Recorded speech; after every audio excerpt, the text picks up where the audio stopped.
வணக்கம் எல்லோருக்கும். இன்றைக்கு நான் உங்களுக்கு ஒரு சமையல் குறிப்பு தான் சொல்லித்தர போகிறேன். இது கூடுதலாக தெரிஞ்சிருக்குமென்னு நினைக்கிறேன், இருந்தாலும் நான் சொல்லித்தரேன்.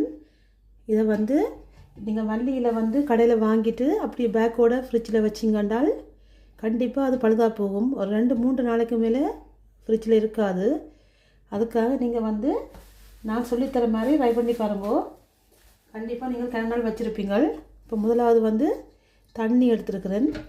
தண்ணியில் கொஞ்சமாக உப்பு அல்லது விநாயகர் சேர்ப்போம்.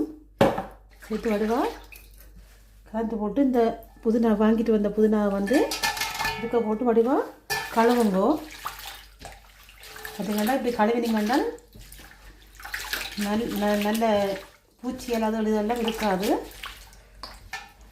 அதே போல் வடிவாக கழுவிட்டு இன்னும் தண்ணியில் கழுவுங்கோ.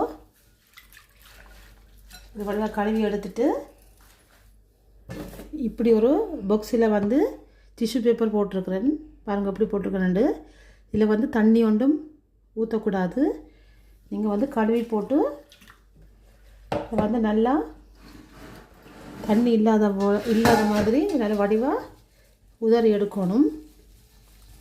பார்த்திங்கன்னா இப்படி செய்திங்கன்னா தண்ணி இருக்கிற தண்ணி எல்லாம் போயிடும்.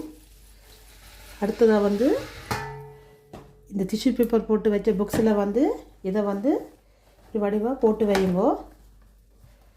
இப்படி போட்டு வச்சிங்களா உங்களுக்கு 2 கிழமைக்கு இந்த இது பழுதாக போகாமல் இருக்கும்.